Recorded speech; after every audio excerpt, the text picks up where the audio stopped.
I just want to note that Madrid plays Atleti tomorrow, and for those who watch, for those who care, just don't watch it. The way Ancelotti has been putting out this team, it could go one of many different ways. Um, I was messaging Kels back and forth on the weekend when we were playing Bilbao, and it was one of these sort of situations where just like, man, it looks like we're gonna lose. We're winning, but it feels like we're gonna lose. And it's we talked about this last week. Us winning the Champions League and the league last year covered up all of the cracks, all of the problems that we would experience this year. And this incessant refusal to not dip into the transfer window and bring in backups for the fullback. You guys know I've talked it for many times. I'd say Carvajal is over. His time is up. I've said this many times. Asensio is not it. Let him go. I've said it multiple times. Benzema is going to be run into the ground. And we keep having the same conversation. One positive that came out of the weekend's match, Vinicius Jr. was finally playing football and not playing field politics. Up until he got that yellow card and Ancelotti's like, get off the field, you ridiculous player. Like to be fair, Jeff. You're a Madrid fan. No. To be fair, you won Champions League and you won La Liga, so it's a great thing in a sense, right? That you have a turnover. Yeah, I'm just saying you can see it. Oh, for sure. But it wasn't like you were going to be a top team for like 20 years. At one point, this was gonna happen. Like it every time you have a winning team, it covers the loopholes. Then they think they're great, and then it exposes them, and then you have a new cycle. And you guys were a critical winning team. Now there are players that are old. You have to replace them, and what's scary is, to your point, is that the transfer window is where you should be looking at players that really need to plug those holes. That's your biggest focus in the next couple of ones, outside of the issue with Paris and Mbappe. If I look at other teams like Barcelona, it's really about managing their debt. I mean, if they manage their debt, we'll be able to at least get players that meant to be and so forth. It's really the debt issue. If I look at outside of that, there's really no competition in La Liga right now. I mean, you have a couple of clubs. Atleti is in terrible shape. Good Lord, they're in terrible shape. Yeah, they won on the weekend with the new signing. Yeah, but I would say you have a strong chance because Atleti is not that great. It's not as great as you think. But I could be wrong. But isn't what's his name leaving though? So I think at this point, Diego Simeone leaves in the summer. So maybe like every time I think he's leaving, he signs a new contract. Like every time I think this guy's leaving, he signs a new contract. Like, I don't know if he's really leaving. Simeone has come out and the reports are that this is Simeone's last year. Yeah, well, that's a miracle. Say if he makes it into Champions League. Wow. Wait, what? If he makes it into Champions League, he stays? There's also reports that say like it's like one of these things where he does this dance when they're not doing well, and then it's like, sign the new contract. But who knows? He could be the new coach. He could be the new coach at Chelsea. Who knows? Oh my God. Or Felix should be running out of there. Or Tottenham. João Felix will be running out of there. Yeah, true. Or Tottenham. I didn't think about that. That's actually a good point. I think could be a club. I think Tottenham is if I was him, I'd go to Tottenham because one thing Simeone does not do, he does not. Simeone and Tottenham, they've hated Mourinho, they've hated Conte. And then you're going to bring Simeone. He's just the king of that type of football. Like, there's not. That would be. It's going to be amazing to watch. I'm actually hearing Chelsea fans that we don't even want Tuchel. Chelsea fans, we don't want any leftover coaches anymore. They sound sick of it. Well, the thing about Chelsea and Simeone is that Simeone doesn't do well with high ego owners, and so that's why I think Tottenham would be better for him because at least in Tottenham. He's not going to be dealing with a guy who's going to be like, no, these are the players I'm bringing in. You got to use them, right? That's the only difference. But I agree with you, Kels. It's the same type of football. The fans won't like it, but it's what Simeone. To be honest, Simeone, if he leaves, he's probably going to do what every coach does: take a year off or two, and reevaluate, and then come back, right? That's really the best approach. he's been burned out in Atleti, to be honest. The Atleti fans have done him well. They haven't been asking for his head, despite the last 2 seasons being subpar for what he's capable of or what the team would have been capable of. But Atleti's problem was not him. Atleti's problem was the board. The moment Griezmann wanted to leave and they went and did that deal with Barcelona, that was it. That was the beginning of the end, right? And now they're left, having to bring in these, now you bring in Depay, and you're taking people's leftovers, and it just doesn't add up over there. But hey, I'm not here for Atleti. They can do whatever they want. Simeone can go wherever he wants. All I know is Madrid, we have problems, and if we don't do something, we're not going to do anything this January. I've accepted that. A part of me, a bad part of me is like, kind of hope how actually goes down, so we have to get something, But another part of me is like, don't wish bad on your own team, right? So let's see. I'm surprised you didn't go for Porro, which Tottenham's going for and used to be at City. I'm surprised as well. Spanish right back, could do it. You never know. At least get him as a backup. I'm surprised there's no chats. He seems to be going to Spurs.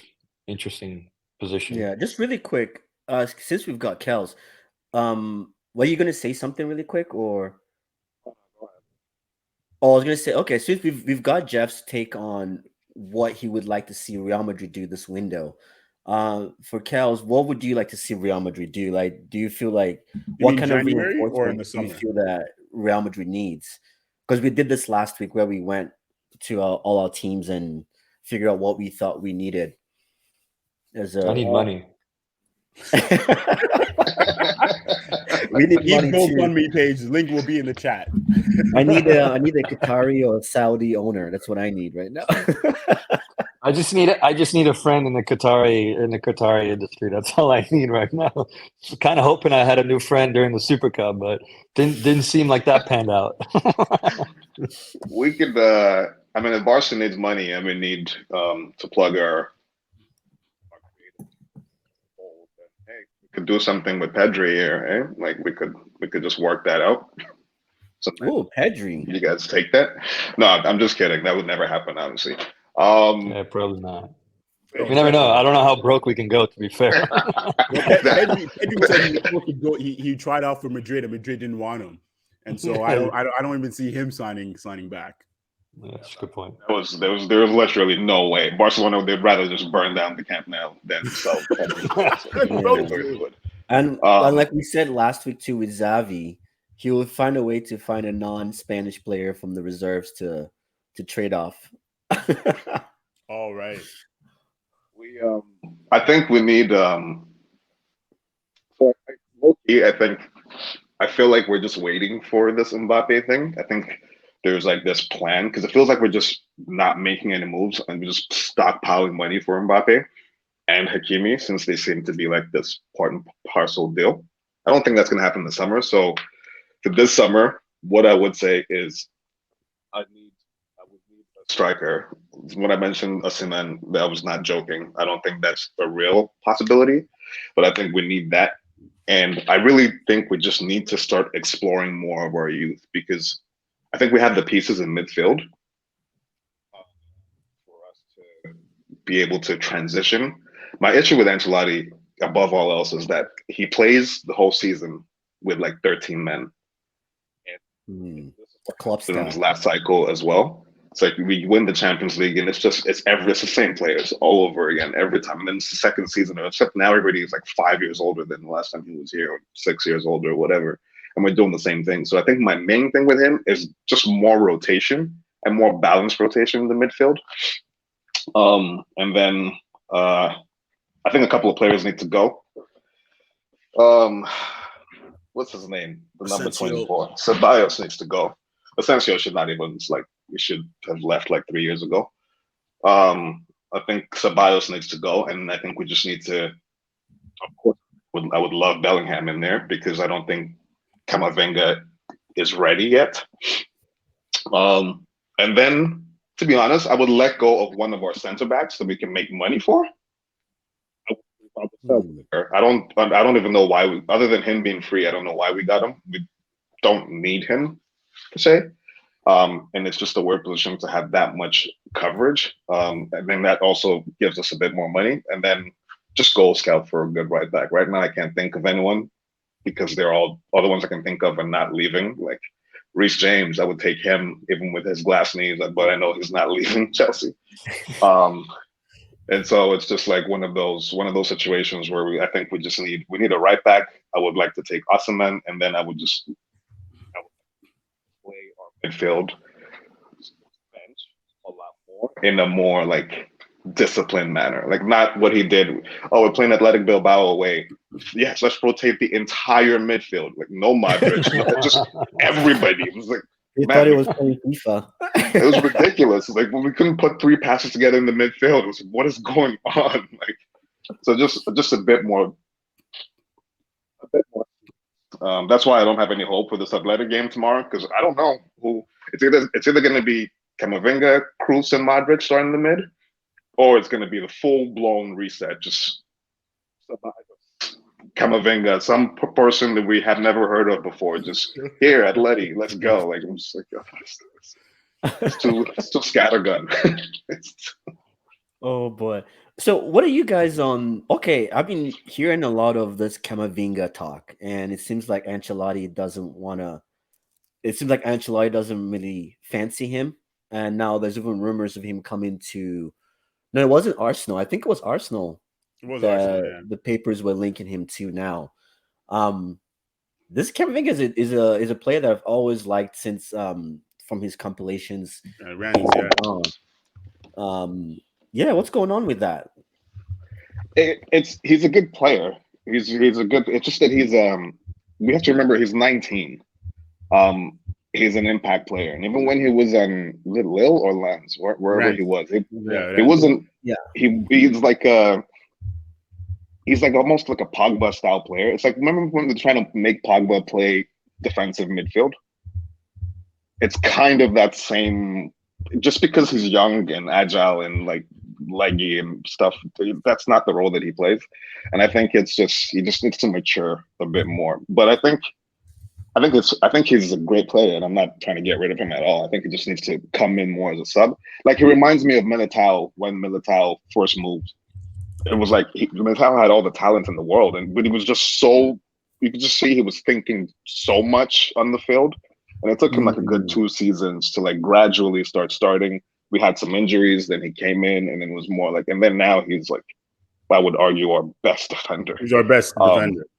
And so it's one of those things where it's not like Camavinga is not like Troy Mani. Troy Mani just comes in and just remove Casemiro, put in Troy Mani.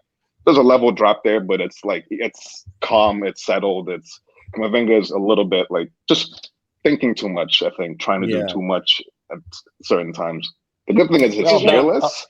I'll bounce on that, and I'll be like, no, I'll bounce on that. I think it's a great point. I think he's not playing enough, and if he's not playing enough, then I would love to see him going on a loan deal for Arsenal and gain more experience, and on top of that, help Arsenal win the Prem. For me, it's a plug and play. If they don't use him, and you want him to get immediate experience, and Arsenal really want him on a loan deal with an optional buy of like a ridiculous fee if it doesn't work out, I would do it. I'd be like, yeah, go get that experience and then come back, or maybe make a 0 mandatory fee and be like, no, you're coming back. It's just a 6-month loan. You do your experience. Arteta would use him 100% for sure. Oh, yeah. So I think it's really Real Madrid to decide. I agree. I think he needs more time to play. You see it on the French team. He's there, but he's checks out. He overthinks things. Sometimes he sends the ball in places. You're like, dude, are you sure you don't need glasses? Like the ball wasn't there. Like at all, like not even close. Were you anticipating someone to just run there? It's like that's what youth do. I think that he's getting hyped up. I think the pressure must be there as well. He's signed for a big club. When he had some of these, conversations at the beginning, on the French TV, and he was like, "Oh, you signed for a big club. The pressure there." No, the pressure's not there. Everybody's welcoming me. Deep down, we all know there's pressure there for sure. He has a lot, and on top of that, they bought Tchouaméni, so there is pressure for sure. So if Ancelotti's not going to use him, send him to Arsenal and help us win the Prem, because I tell you, we're going to need rotation if someone goes down. So I would definitely do that in a heartbeat. Yeah. I mean, I would take it. I would take that loan. I like this relationship Real Madrid has with Arsenal. It's almost as if It's almost as if they got my letter and they finally read it. Stop this Barcelona love affair and come over to the right side. I was pretty sure I bribed that postman to burn that letter. I wasn't. I slipped him a Qatari contact, and the rest is history. Oh damn! I should have taken that money then. I need that money. It's an unlimited black Amex. I need that. Like honestly, you guys are all right, man. If I don't know, I don't think he'll ever come to United. I don't think he's a Ten Hag. I think he would do well at United, but I don't think I don't think Ten Hag. Sorry, but what makes you think United? What makes you think United deserves a player like that? Oh, okay. We'll find out what team deserves that kind of player in the Europa League the next round. I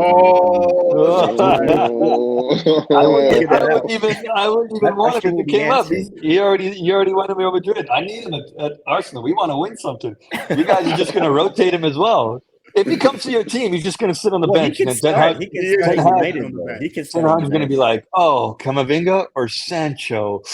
Ooh, tough decision." Honestly, I would put him on over Bruno at this moment in time. At this rate, you're going to get Pogba from Juventus. Hey, I won't complain on that because I look at this team. There's something missing there, but that's a conversation for a Pogba's the answer. I feel it. No, I don't think Pogba is the answer. What is funny?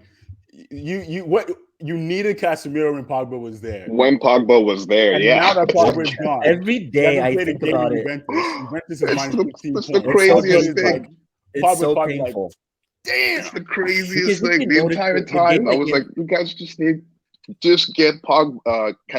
Conte is who I was telling him to get at that point. I was like, you just need Conte next to Pogba or Casemiro. No, now you lose one, you get another. I've noticed that we've been lacking as well. And even an Arsenal game, you noticed it. There were so many times where we could have broken free, but there was no one to slice that pass. If you ever noticed, the passes were too short. Because Eriksen is, I like Eriksen, but he's a short. His range. He's a short range passer. He's not he's not going to give you that KDB-esque kind of pass, and could also be his heart that's limiting him. We're lacking that quality. Someone that can hit from. What happened? Took off the gloves today, eh? I know he's just punching. What's going on? What do you say? I said it could also be Eriksen's heart that won't let him go there. He's probably aiming for that. Every time I see him, he's adjusting his. Every time I see him, he's adjusting. When he's running, he's adjusting his heart monitor. I'm like, dude, make sure it's correctly placed, please. Yeah, the famous words of Eve. God bless his soul, man. I think he's Kelson, we've had this conversation about Eriksen. It took me a while. Like, I appreciate what he did, and it took me a while to kind of see the value that he adds to the team. But I think we're still missing that dynamic midfielder that can, when Casemiro, because that's another thing that Casemiro has given United is that passing range. I didn't know that he had it in his locker, but that's where the drop off is too from McTominay or Fred is. They can win the ball, but what do they do with the ball after they win it? Versus a Casemiro wins the ball and he's able to distribute it. Yeah, but McTominay showed a lot of not only hard but aggressivity. I really like that from McTominay. I think he's like Camavinga in terms of youth, and he may need more time. Whoa, McTominay's not that young. McTominay's like almost 26 now. We've been talking about that. His time is up. You're not going to get more from McTominay than what he's giving you. Can I finish my point? No, the gloves are off. So I mean, like he needs more consistent time. I think he had two coaches, one using him, the other one not using him, etc. I think he needs consistency. Maybe you'll see a different side of him. We don't even know if he's playing the right. McTominay's the one player that has gone consistency. Under Mourinho, they loved him. Under Mourinho, they wanted under Ole. No, at Mourinho, he waited under Ole every game because Ole didn't really have much choice, right? He was following whatever Fergie was saying. Then it kind of dropped off. You saw.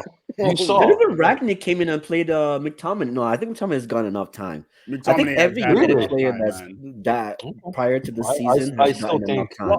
I think what it is, we Still just thinking more time. the comparison to Kamavinga, I think, is the issue. McTominay, he needs I'm something. comparing him in terms of time, not player. He's definitely not a Kamavinga. How much time does this guy need? He doesn't even play midfield for Scotland. That's how bad it is. What does he Like, play come for on. Scotland? He What does plays he play for? he's a center back or something for Scotland. Nah, he's a holding mid. He's a CDM for Scotland, man. Every time I watch Scotland, he's a center back. So I don't know. Well, That's just he's probably not because starting to hold Scotland's just in. defending the entire time. That's I was probably gonna why. He's dropping back because It's not like they have a choice. No offense to them. It's not like they have a choice. It's like that entire team is parking the bus. That entire team is parking the 5 bus. along the back and then McTominay. But yo, Josh, you know what you should be doing if there's anybody in Madrid you should be trying to get over, it's Cruz. That range that you're talking about is you should really find a way because Cruz will never do it right now. and that's because Cruz says he's going to retire in Madrid.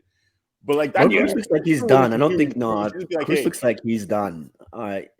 Cruz looks like there's no passion in his eyes anymore for the game. Cruz is just waiting to retire. Like he's won everything. That way. He's not gonna move. He's still gonna retire. Contract extension. I'm pretty sure he's just gonna retire at like 34.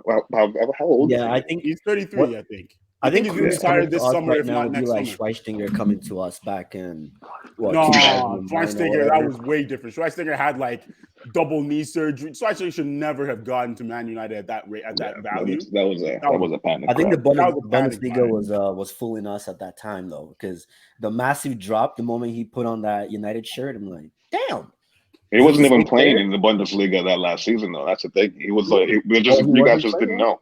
No, he came back from his double knee surgery and he was just like a utility player. Like he was like bigger and like it was just. Yeah, I couldn't believe when you guys got him. Like, he couldn't even move. I know who you need. We said him already. Jorginho. Nah.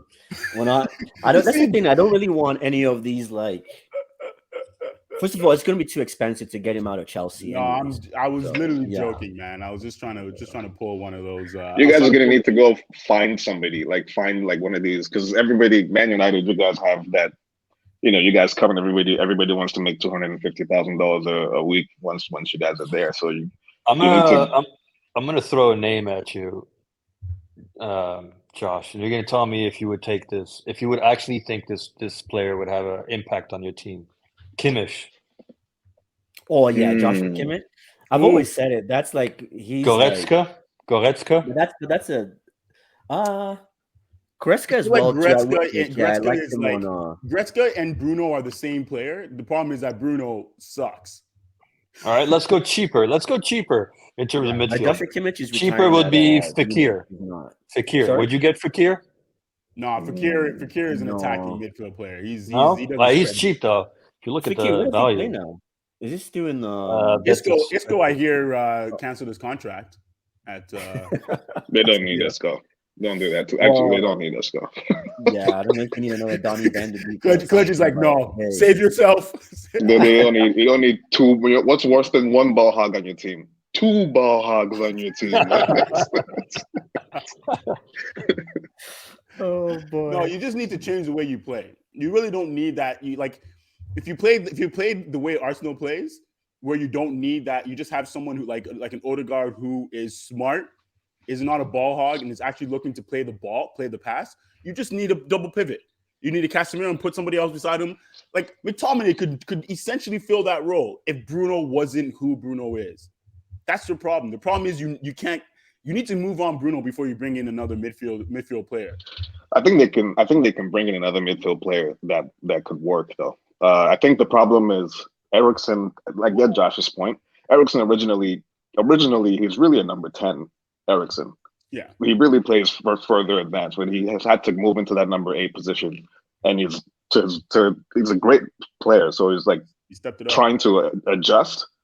But that's why he's going to run out of gas in the 60th minute and all this stuff, because it's like, well, one, the health concerns, and then it's just like a position that he hasn't never played. It's like they just need to find that number 8. Like you guys should have tried to get Verratti like 5 years ago. Well, yeah, that would have somebody like that, man. like one of those, like a connector. What about The guy from Argentina, Enzo, the one that everybody's trying to go after. No, Isn't not for he that going to price Chelsea? tag. Yeah, No, he's not for going that to Chelsea price yet. tag. What's his name? Was it Brighton? They said they're not going to sell him this year, so you can fight Yeah. for him. Is he We'll see still what in Todd Brighton? thinks about that. Yeah, you could fight him. Here's what's Well, funny. if Chelsea, if FFP plugs those holes, Chelsea won't be able to sign him next year because it's a whole calendar year, right? They've already bought too many people this January. You can legitimately What and you happens can to Mason Mount, though? you can compete for. Look at it this way: you're in Champions League. You can compete for wages, and you're a top club bigger than Chelsea. Even though Chelsea thinks they're big. But I don't know, man. Like lately, it seems like football players are not thinking like that. I think the agents kind of run the show because some of these guys, I'm like, why you sign a contract with a particular club? It's like it makes no sense, But I think a lot of times these players are listening more to their agents than actually thinking about it from a footballing standpoint. I Some don't of the think anybody's decisions that living players from make, football. it's They're thinking Sorry? money and titles. They're thinking money and titles, like in that order. Is what it But is. even titles, though, like I'm like, okay, if you're thinking about titles, like why are you all signing for Chelsea right now? Well, If you're they're not thinking one of the titles. most they're one of the most recently they're one of the most successful clubs in Europe from England in the past like 15 Yeah, years or 10 years or something like that, right? that's They've got their fair. 2 Champions Leagues, some leagues, some cups. Like they're not, and then they pay well. They're in London. Like I don't know why feel like I'm pitching A Chelsea Chelsea to fan all of a somebody, sudden. but He's bleeding blue. I quite get it. Pedri right now is running to Chelsea along with Kamavinga. No, No, that's I guess that's fair though. Like Chelsea, I'm scared that Chelsea's not gonna keep up that at the rate which they're going, but you never know. Like they have the players and it They have just the takes money. the coach. They have the name. And They have the players. They'll They're keep missing on the doing what coach. they're doing. They're missing the I think. coach. I think the topic, the last topic that I want to bring up, which I for Kelechi, since we have Kelechi, because you touched on it, Holland. So last week, Josh said that Josh had asked a question: who was the best signing for the EPL in the summer? And Eves and I and Josh had a perspective on Holland. Not being a good signing for City because he hasn't been able to bring. And in fact, Josh, you sent me something on Instagram, or was it on Instagram or in the chat, where a guy was saying that Holland ain't it for me, Matt. He ain't it for me. And I responded to you. I thought that was absolutely a terrible analysis that he gave. But I want to hear Kelechi's point of view in terms of who the best signing was in the EPL, and if Holland is actually has actually made City worse, which is what a lot of people are saying.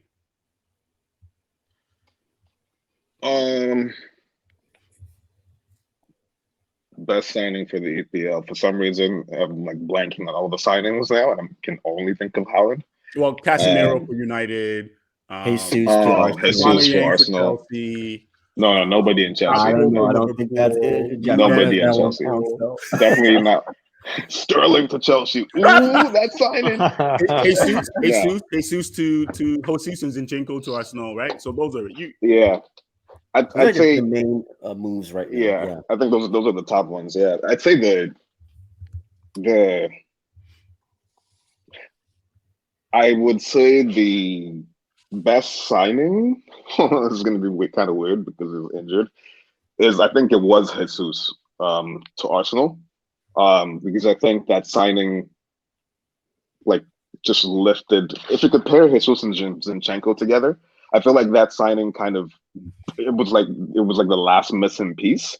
And in a weird way, I think the Jesus signing has made Nketiah better, because it's a lot of like similar movements, and it's like you take them out and then they kind of play the same ones, just more direct. But I think the Jesus signing was because that was last season. That was Arsenal's missing piece, and then that plugged it. I don't think that signing Haaland made.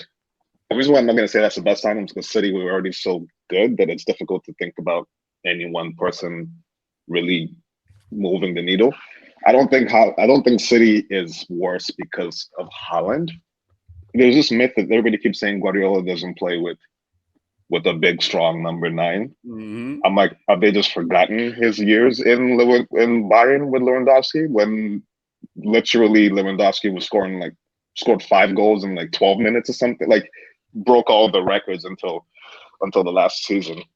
And then yeah, just because he hasn't played with a number 9 at Barcelona doesn't mean. I mean, Messi still played as number 9. He was just like a false 9, albeit. But the profile, the notion that he can't play with that type of player is weird to me because one, he's done it before. Two, it's like I don't see how you can score 25 goals in 19 games and be a worse player.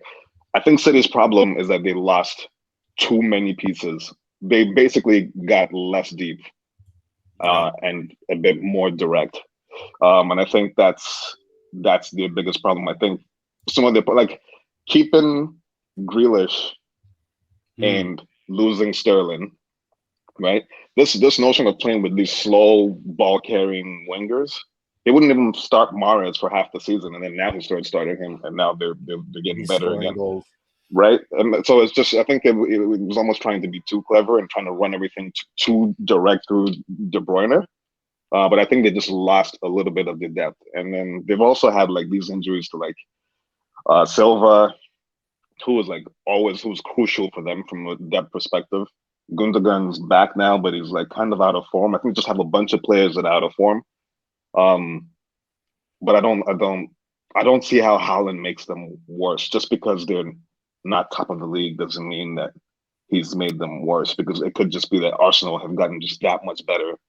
Because 50 points, 19 games. It's like, who was doing that other than maybe City, like maybe 2 years ago? So I think that's the perspective everybody's kind of losing. It's just, they're not top of the league like they always are. So therefore, Haaland has made them worse. It's like, no, you lost like 4 players and you brought in 1. Like, that's kind of and your squad, the core has aged, right? Right. Yeah. Bernardo, I was about to say Ziyech. Sorry, that's a little bit racist. Mahrez. Yeah. I know he's Algerian. I know. Yeah, neighbors. Ziyech is Moroccan. And then you have the other situation too, where you have Bernardo Silva, and you had this issue of he wants to leave because he's not guaranteed, and he's also another year his age. And I think another thing we should realize: everybody except for Haaland on the starting lineup went to the World Cup. Not many teams in the EPL had that situation where you literally had everybody in your starting lineup go to the World Cup and actually play, right? And so City is obviously going to hurt more coming back out of it, and to rely on what's his name, Haaland, to then just be able to pick up the slack. It's not gonna happen, But Josh, I know you had that perspective. And you sent me that little that I don't know who that guy was, snippet. BR Sports or whatever, but I feel like just exactly what Gledge said. There's a perspective that hasn't been taken into consideration, and to put that on Haaland and not look at the whole picture is short-sighted. Yeah, and the reason because when I had brought that question out, right, was I know the thing was, it wasn't me saying that Haaland wasn't a good signing. I'm just saying like we said, for what City already was, right? Versus where Arsenal was coming from. I think Jesus was just a better signing because of what he just lifted that team. I think if he had started the season with just Nketiah would not have had this belief, right? But the fact that the wheels are rolling, everything is all good, and Nketiah is coming in and he's like, I want to be part of this team. So it creates that energy. And I think another thing that you've talked about, Kel's mentioned about City losing that squad depth. They didn't just lose the squad depth. They lost players in Jesus and Sterling that even if they're not scoring, they create. They do a lot more. If you've noticed the games that Haaland hasn't scored in, he's just kind of there. Like even the game against United, at some point I forgot that Haaland was even on the field. And I think it also goes back to that Mbappe versus Haaland debate. And I'm like, you can't, like, Mbappe, he creates his own goals. You know what I mean? Yeah. He can create his own goals. And I think this is where Haaland is. We're going to find out in the Champions League. I think this is because if they just win the league, if City just wins the league and that's it, then at that point, did he really add to City, right? Versus I think the Champions League will tell what he does in the Champions League, obviously with City, to see if his signing was actually that successful. But I do agree. I see it from both sides, right? Like, he's scoring goals. You can't take that away from him. He just scored a hat trick against Wolves. But a lot of these goals I'm seeing, my thing was Jesus and Sterling scored those goals last season, right? Because a lot of his goals are not even, they're a lot of tapping, a lot of tapping. He's strong. He can, he can outpower a defender. And His movement is epic, right, Josh? Well, the movement is basically like, what I mean by the movement is not the same type of movement of Jesus type of movement I'm talking about. No, 100%. But it's so yeah, that's why I'm kind of like, okay, I need more to his game than just because with City as a striker, you're gonna score goals. Like that's almost a given. Yeah, in right? Pep's system for sure. Yeah, in Pep's system, like and you make a valid point because even in Dortmund, it was the same thing. He needed Jude Bellingham, he needed Sancho, right? He needed all these players. When Sancho left, Dortmund didn't have that level of creativity, and Jude Bellingham had to step up, right? I think if Jude Bellingham would have left before Haaland, we would have seen Haaland being exposed. Of he needs service in that regard. So yeah, same situation. And also, like, you look at like a Jesus, right? Like the different, like Jesus gets the ball, doesn't matter where he is on the field. You need 5 players to stop him. So that's Jesus reminds me of Benzema. It's so the thing is, like, it's like if City's team last year, the team that they had last year, so they had Sterling, they had Mahrez, they had everybody, Silva, everybody. Silva was still happy, right? If that team didn't have Jesus and that team just had Haaland, I think the question we want to ask is, like, would that team be better than this team? Because I feel like the problem with Haaland, like Jesus, he was playing as a winger for City. Like, he wasn't playing in the middle. No. Like, right? So he was sharing that position with Sterling. Yeah. He came to Arsenal because he wanted to play as a number 9. And then because he has those attributes already, then he can play this like double role, right? Basically like a fast Benzema, essentially. Yeah. But if you take that team of last year of City and you just take out Jesus and put in Haaland, bearing in mind you would still have Sterling and Grealish or whoever on the right, Foden also in there somewhere, Silva, Gundogan, De Bruyne, Mahrez, and you just add Haaland to that team of last year.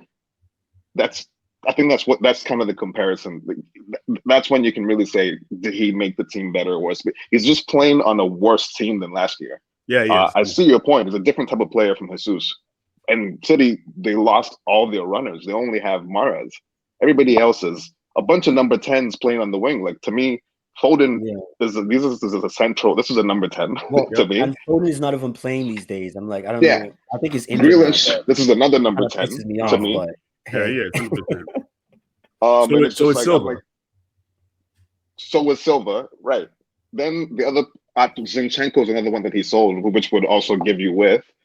And then now you're playing Cancelo in there. Walker has been injured for the whole. I feel like the City is just like, I think they're like recalibrating this year. And I think I don't think that if they had Jesus, they sold everybody and just kept Jesus, I don't think that they would have been better placed. I think they would have just scored fewer goals because it's almost like they have lost a lot of their width. And so they have to go very direct. And that's what Haaland does really well. In terms of added value to the team, I agree with you. I think Jesus is the biggest. That's like, when you just have these things, we're missing this, we're just missing this. And then you just go and grab it and drop it right in there. It was just like, okay, now I can have hope this season. Yeah, I couldn't believe it. For the longest time, I was like, nah, Jesus isn't coming. Jesus isn't coming. And then he came, and I was like, I didn't think he would want to come, to be honest. Same. That was the other thing. So, and then Zinchenko on top of it. It was just like, for me, I was like, yo, this is too good to be true. Like, did Pep Guardiola and did Arteta make a bet with Pep Guardiola, and then Guardiola lost the bet? Like, it was like a steal, and then Sterling also leaving, like you're saying. It was, I don't know if you remember, it was like that season. I hate to keep bringing everything back to Madrid, but I'm just going to really quickly. It was the season where we played Juventus in the Champions League final. Mm-hmm. That season, our squad was so deep, and I can liken it to the Barcelona. I think was it the 2012-13 season. There's a point where like your squad is so when they had Fabregas coming off the bench, Pedro, all these people like they like Alexis Sanchez. Yeah, Alexis Sanchez. It's like the Madrid one where we had like Morata, James, the good James, Morata, when all these players were actually what's his name? The PSG right back was coming off the bench. I guess like was coming off the bench. Theo Hernandez was coming off the bench. Theo on the other side, like it was like, and it was just like literally we sat there and it was just like Jeff was like we used to talk and it was like, oh, they're going to be good for so long. I'm like, we're not going to be able to keep all those players happy. And I think that's just what happened with City. It's like you get to a point where you're so deep that all these other players are like, Sterling's like, I could go make more money at Chelsea and start on Chelsea. Like I've won everything except for the I've won everything. Like, yeah, you know? And I think that's what happened with these other guys where they're just like, no, we're in our peaks. We want to start. I mean, as long as it's a good project, we'll go there. And then like they just kind of left and City is now going to have to regroup and find the new best things because Guardiola is really good at doing that, to be honest. Yeah. And I think the main thing that I had said too was the only way we'll find out is at the end of the season. My criteria was basically if City was only to win the Premier League and that was it, then to me that's a failure, at least for this season, right? He's been Haaland is signed up for more than one season, but at least for this season. But if Arsenal was to go and win, let's say the Europa League or win the league, then I would say that Jesus was a bigger impact of a signing than Haaland was. But like you said, obviously Jesus is injured now, and Arsenal is still flying, right? So you could also make the argument that maybe Jesus wasn't the reason that Arsenal is doing so well. He was part of the reason, but he isn't the main reason that Arsenal is doing so well. So yeah, but I think it's definitely a fun debate. Because it actually makes you really think, right? Because it's very easy to just jump on the bandwagon that Jesus is scoring a hat trick every game, but it's like, okay, there's context to it as well. You mean Haaland is scoring a hat trick every game? What did I say? You said Jesus. Sorry, Haaland is. Well, I mean, he did start off on a tear scoring goals, but then he just went on this drought and then just started assisting. And his drought is like 3 games. Yeah, like the drought is like 3 games. Would you say? I said the drought is like 3 games, and then everybody's like, "Oh yeah, where are the goals now?" And it was like hat trick.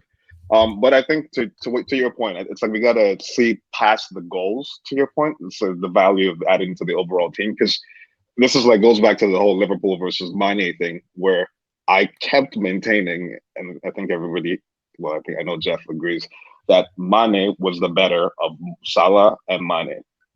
Salah gets all the goals, right? But I was like, player-wise, like, who am I picking first?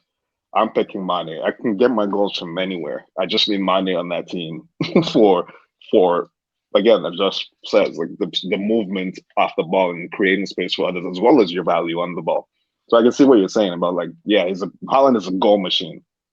If I had a pick, do I want Mbappe or Haaland on Madrid? I want Mbappe way before I want Haaland. Hands down. Anybody can be a Haaland.